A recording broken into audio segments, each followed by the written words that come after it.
Hello everyone. So today let's discuss the next cell organelle, that is the ribosome. Ribosome, which is also known as the protein factory, or it is known as the pellet particle. Okay. First of all, it was observed in the plant cells by Robinson and Brown. But in animal cell it was observed by Pellet, and he first of all coined the term ribosome, for which this is also known as the pellet particle.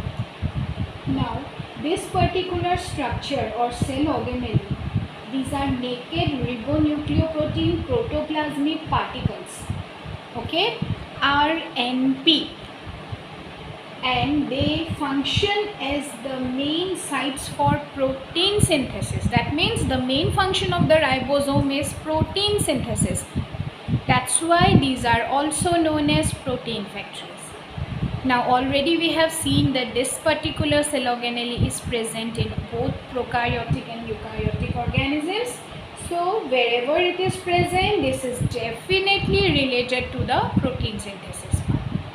Now sometimes what happens, this particular ribosomes, they occur singly in the cytoplasm, then we call it as monosomes, or they may group together and then we call it as polysomes or polyribosomes. That means mRNA is present. In the mRNA they will assemble like this, okay, and then this is known as the polyribosome or the polysome. Now basically what happened when we are discussing about the structure of ribosome, so this particular structure, it always remain separated or like this type, okay. As you can see, this is the structure of ribosome, okay. These are the subunits of ribosome. That means this is the smaller subunit, which is called the 30S subunit, and this is the larger subunit of a prokaryotic ribosome. This is the 50S subunit. Now this structure, these subunits remain separated, but during the time of protein synthesis and when the magnesium ion concentration increases, these two structures combine together. Now as you can see in the diagram itself, these two structures overlap one another. That means they fit on one another. This is the base portion, okay, and this forms like that of a crown. Now this crown fits over this one, or like a cap, it will fit on this one. Now it has a cleft platform, head portion is there, base portion is there, so this will just come and sit over here like a crown and fit with one another during the protein synthesis process. Now this particular structure is formed due to the magnesium ion concentration, okay. That means when the concentration of magnesium is adequate, sufficient for them to combine, then immediately these two structures come close together and combine, or else they will just separate, okay. And these two subunits, that is 30 and 50, they combine together to form the 70S ribosome, which is a prokaryotic ribosome, or else another one, the eukaryotic ribosome 80S, it is formed by two subunits, that is the 60 and 40S subunit, okay. Now the size of these particular ribosomes, they are present in almost all types of cells, whether it is prokaryote or eukaryote, okay. If it is present in the cytoplasm, then we call it as cytoplasmic ribosome, and if it is present in case of organelles, then it is known as organellar ribosome. Now in our earlier classes we have already discussed that in mitochondria and chloroplast, which are semi-autonomous organelle, these structures possess ribosomes, and so they are associated with protein synthesis. So they consist of the organellar ribosomes, okay. Otherwise the one which is present in cytoplasm is known as the cytoplasmic ribosome. Now The size of the ribosome is normally determined by the Sedberg unit, which is designated as S, that is 1 into 10 to the power minus 13 seconds. It is the sedimentation coefficient which is observed in the centrifuge, and it is said as the Sedberg unit. Like we say 1 centimeter, 2 centimeter, 1 kg, 1 liter, like that 80s, 70s ribosomes. Okay. Now here, as you can see, 80s consist of two parts, 60 and 40, 70 consist of 50 and 30. These are not summed together, but they are just joined together with one another. Besides these, the ribosome consists of three sites. Okay. One we call it as the P site, that means the peptidyl site. One is the A site, that is the amino acid site, in which the amino acids come and join together during protein synthesis. In P site, the peptide bond is formed, that means the protein is synthesized, and the E site, in which exit site, the tRNA will move out after it has joined the or formed the polypeptide. Okay. So these three sites are important sites of the ribosome, and they take active part during the protein synthesis. Now the ATS ribosome, these are normally synthesized inside the nucleolus. Okay, nucleolus, that is the circular part within the nucleus. Chemically they consist of two parts, the ribosomes, proteins and rRNAs. Now basically their main function is protein synthesis, as we are telling that these are protein factories, so definitely they are involved in protein synthesis. Okay. Then they also help in some synthesis of some enzymes which are useful in different metabolic activities. They protect the newly synthesized structure of the polypeptide. Okay, so these are the main functions.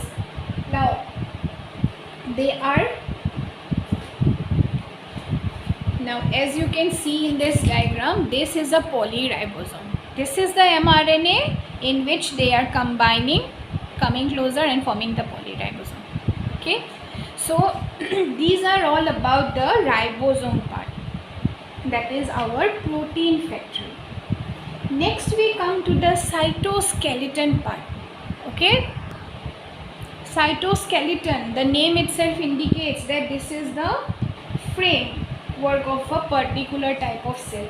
Okay, so in this particular structure, the cytoskeleton, actually these are the frameworks or the supportive structures of a particular cell. They provide mechanical support, maintains the shape and size of a particular cell. They form colloidal changes in the particular cell and regulates the distribution of cell organelles. Now these are again of different types. So first one, let us study about the microfilaments. So what are actually microfilaments? These are extremely fine filaments which are made up of protein actin. When we are getting the term actin, so we remember that these are definitely related to our muscles, isn't it? Now they are present in all type of eukaryotic cells. Okay, they are also present in sheets or bundles below the plasma membrane. Their structure is about solid, fine rod or filament like structures. These particular microfilaments, they have a beaded appearance. Beaded matlab round appearance. Okay, this type of appearance they will show. Now these structures, they are arranged in a double strands. Okay, now these are longitudinal bones between the actin molecules. The growth occurs through the aggregation of actin molecules by the process of nucleation. That means how many actin molecules are gathered here, the length will increase of the microfilament. Now they also undergo fragmentation and depolymerization. They are associated with myosins and related proteins in the muscles. Already we are telling that this particular structure is related to the muscle cell, so definitely they are associated with the myosins. Okay, now they are cross-linked with other cellular structures by some type of proteins like spectrin, alpha, actinine, filament, etc. Now these structures have pointed ends. One is the minus end, one is the plus end. That means they have polarity. Their main structures are forming network in the particular structure where they are present. They form stress fibers, okay, below just the plasma membrane, which provide a support. That means they can resist the stress. They synthesize some type of membrane proteins which are needed. Okay, then formation and retraction of the pseudopodia is due to these microfilaments. So there are different functions.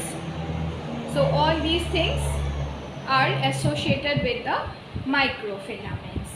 Next we come to the intermediate filaments. Okay, so intermediate filament means these are non-contractile, very strong, compact filaments which are about 10 nanometer thickness. Okay, as you can see here, now they form rod-like structures and almost consist of 8 tetrameric subfibrils. So here about 8 tetrameric subfibrils remain together, forming a strong rigid structure. The nuclear lamin are intermediate filaments that give rise to nuclear matrix also, and in cytoplasm they form network.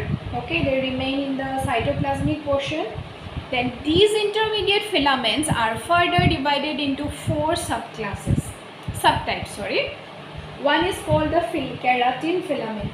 That means they are connected to cell membrane with desmosomes, and in the mammalian scale they synthesize just next to the epidermis. Okay, they are then related to the skin cells. These filaments even have 3 chains of structural units. That means many polypeptides or proteins are there associated with them. Then second one is the neurofilaments. These are associated with the nerve cells.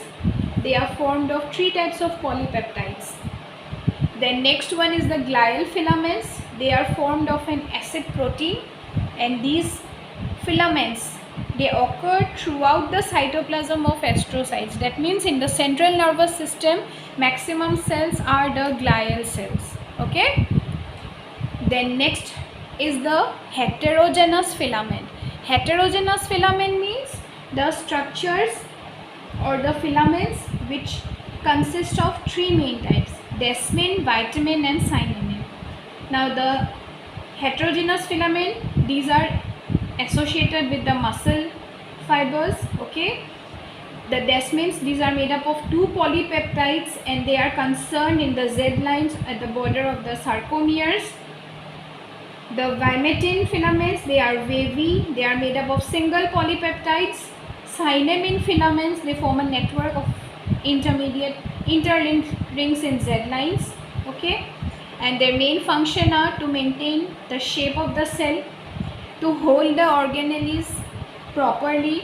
They provide some mechanical strength support to the particular cell. So these are all the functions about the intermediate filament. The third type is the microtubules. Okay, so microtubules, as the name itself indicates, that these are tubular structures. Okay, they were first discovered by De Robertis and Frenchy in the exoplasm of the nerve cells. Okay, now the term was coined by first of all Schlotterberg. They are absent in case of amoeba and slime molds, otherwise they are present in all type of eukaryotic cells. Their cell structure consists of 13 longitudinal strands of protofilaments.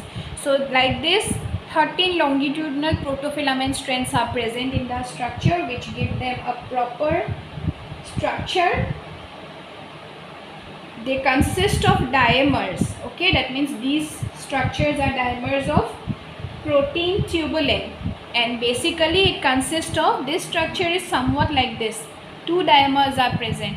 One is alpha tubulin, other is beta tubulin. Okay, this side remains minus, this side remains plus. So these filaments together group together to form the microtubules. Now these microtubules are present mainly in the cytoplasm. Okay, the energy for their formation is provided by GTP.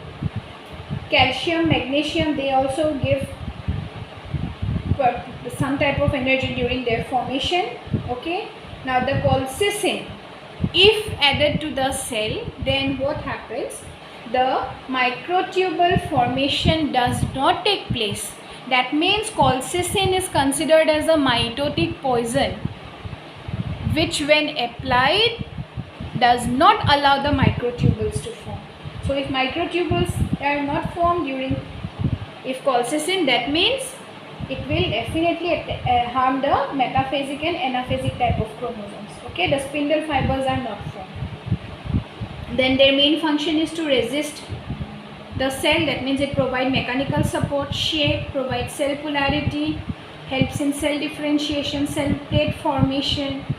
Okay, so all these are about the skeletal structure.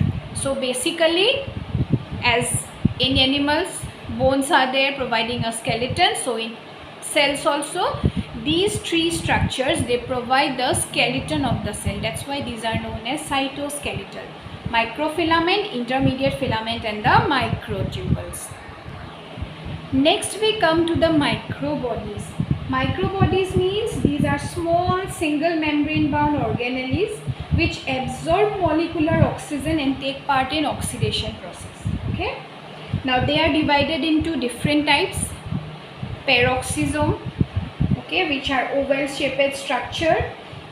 They contain enzymes for peroxide biosynthesis. It was first of all discovered by D. Dove, and these are found in both plant as well as in animal cells. Now their DNA is absent, but these particular structures are able to replicate.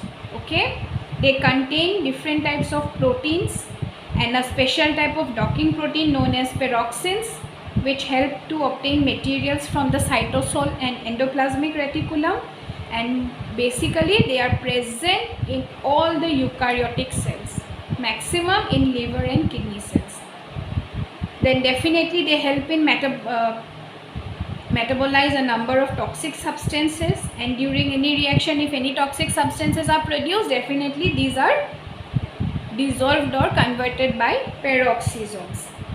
Then next comes the glyoxysomes. These are microbodies which are containing enzymes for beta oxidation of fatty acids.